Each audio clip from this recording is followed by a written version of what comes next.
Sekarang udah masuk bulan kedua di tahun yang baru ini. Buat yang punya resolusi tahun baru, gimana? Masih on track? Masih punya semangat yang sama untuk mencapai goals yang diharapkan? Apakah masih konsisten olahraga? Makan sehat? Atau apalagi yang populer? Diet, nurunin berat badan, lebih banyak, scroll sosmed hobi doang, merokok, tidur 7 aja kurangin sehari, nggak bisa 4 sehat 5 suka juga 4 sehat 5 sempurna.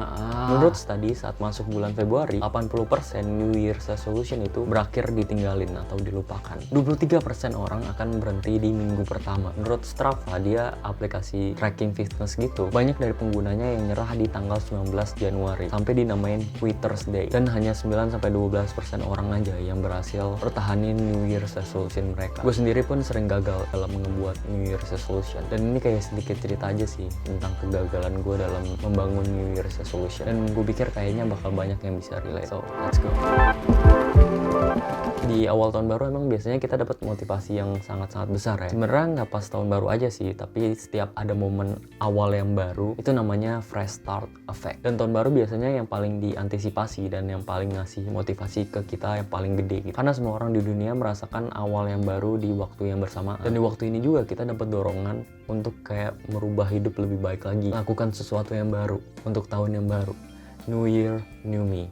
Ya kan? Dan topik yang paling umum nih yang dijadiin New Year's Resolution dari jurnal-jurnal yang gue baca adalah hal-hal yang relate dengan kesehatan. Kayak mau olahraga lebih sering, makan lebih sehat, dan nurunin berat badan atau diet. Itu adalah New Year's Resolution yang paling populer di pria maupun di wanita. Dan yang lainnya berkaitan dengan mengejar karir dan juga melepas kecanduan terhadap sesuatu. Dan dengan menuliskan resolusi-resolusi di awal tahun baru, itu sebenarnya langkah awal yang bagus karena kita udah aware gitu apa yang perlu dirubah, apa yang perlu diimprove gitu kan. Self-aware itu sangat penting kan. Dan jadi di awal tahun 2022 kemarin gue berambisi sama seperti kebanyakan orang, ingin merubah hidup supaya lebih baik lagi ya kan. Dengan semangat yang membara, keoptimisan tinggi di angkasa, gue tulislah goals yang ingin gue gapai di tahun 2022 kemarin.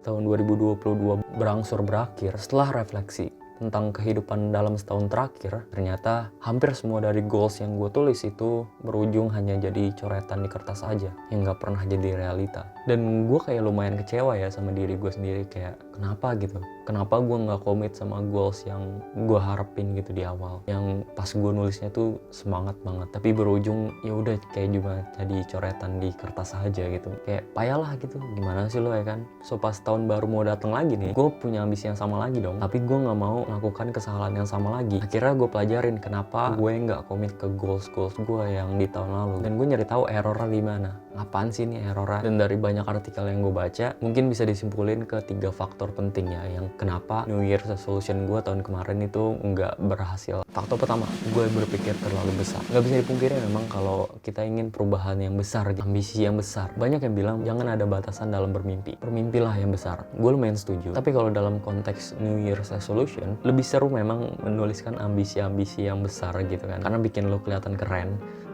Kayak contoh, goals lo tahun ini pengen punya badan kayak Captain America gitu kan. Terus lo mulai workout nih, yang sebelumnya lo belum pernah workout sama sekali nih. Terus karena ambisi lo gede di awal gitu kan, lo workout keras nih, besokannya badan lo pasti sakit-sakit cuy. Karena gue udah pernah ngerasain gitu. Dan pas badan lo sakit-sakit itu kan itu gak enak ya, gak nyaman. Dan struggle di awal ini, gue sadar itu yang bikin ngelepas dari goals awal yang kita harapkan tadi. Kayak aduh gak enak ya, ini karena lo baru mulai nih, terus lo kayak langsung dihukum gitu ya kan. Jadi kayak lama-lama lo gak mau ngerasain itu lagi karena gak enak, simply gak enak, gak nyaman. Dan itu pun salah satu hal yang gue rasain gitu, struggle melakukan sesuatu di awal gitu. Jadi kayak lama-lama aduh gue nggak mau ngelakuin ini lagi nih, kayak ya udah lama-lama lepas gitu. Makanya ada meme kayak gini kan, di awal tahun gym itu rame, pas di akhir tahun atau pertengahan tahun deh itu udah mulai sepi lagi, nggak rame seperti awal tahun lagi. Dan kondisi ini juga bisa diaplikasikan ke hal-hal lain juga sih selain workout gitu. Dan isunya di sini gue terlalu berorientasi ke tujuan, bukan ke prosesnya gimana. Kadang kita terlalu fokus ke destinasinya tapi bukan cara mencapai destinasi itu gitu. Dan perlu diketahui juga kalau perjalanan itu nggak bakal mulus. Karena itu goals yang gue buat sekarang adalah goals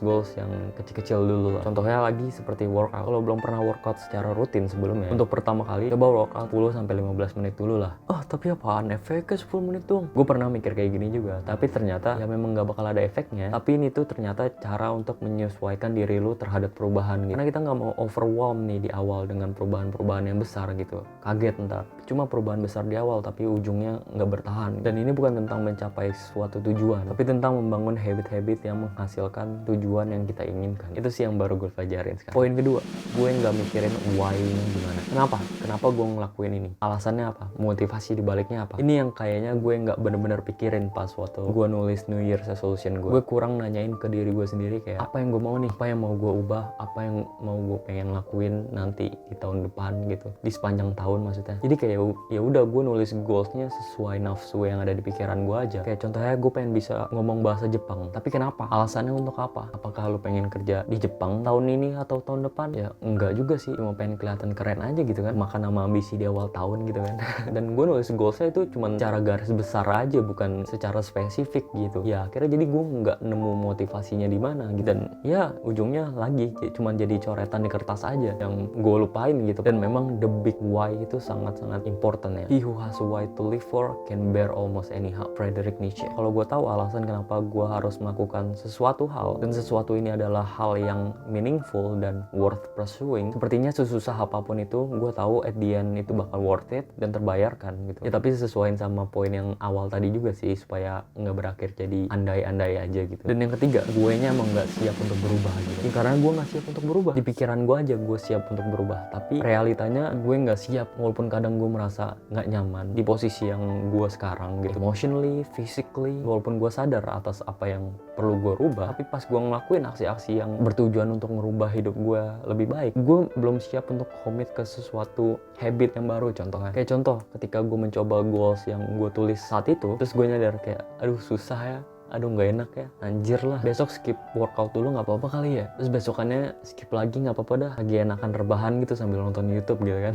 Terus lama kelamaan ya akhirnya lepas deh, balik lagi ke diri gue yang dulu gitu, nggak kejadian lagi gitu. Ya balik lagi karena gue mikirnya terlalu besar, gue nggak tahu why-nya atau alasan dibaliknya apa, dan karena emang gue nggak siap aja gitu untuk berubah. Jadi ya udah, goals gue tahun kemarin kayak 90% goals gue tahun kemarin itu cuman jadi andaian gue di atas kertas aja. Dan tahun ini gue belajar untuk kayak nahan nafsu ambisi gue di awal tahun untuk nulis sesuatu yang gak realistis. Strategi kecil gue di tahun ini adalah gue nulis goals yang besar juga, tapi gue secara konsisten nulis goals kecil yang bakal gue gapai dalam jangka waktu yang pendek untuk menggapai goals yang besar tadi yang gue tunjukkan untuk skala jangka panjang gitu. Dan sekarang gue nulisnya kayak gue bikin table gitu, ini goalsnya, di sampingnya cara gapainya gimana. Jadi gue tahu, kebayang lah prosesnya gimana gitu. Dan gue juga nggak nulis banyak goals kayak tahun kemarin gitu yang bego banget gitu. Gue banyak nulis, berdoa juga lah kepada Tuhan semoga perjalanan di tahun ini dilancarkan gitu. Dan kesimpulan yang gue tarik adalah perubahan yang besar itu datang dari langkah-langkah kecil yang kita ambil. So jadi gue pengen lebih mengapresiasi langkah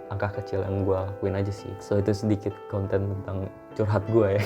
kayak curhat gue tentang kegagalan tahun kemarin sih, dan semoga tahun ini dilancarkan untuk kita semua. Thank you for watching, see you in the next content. Cheers, bye.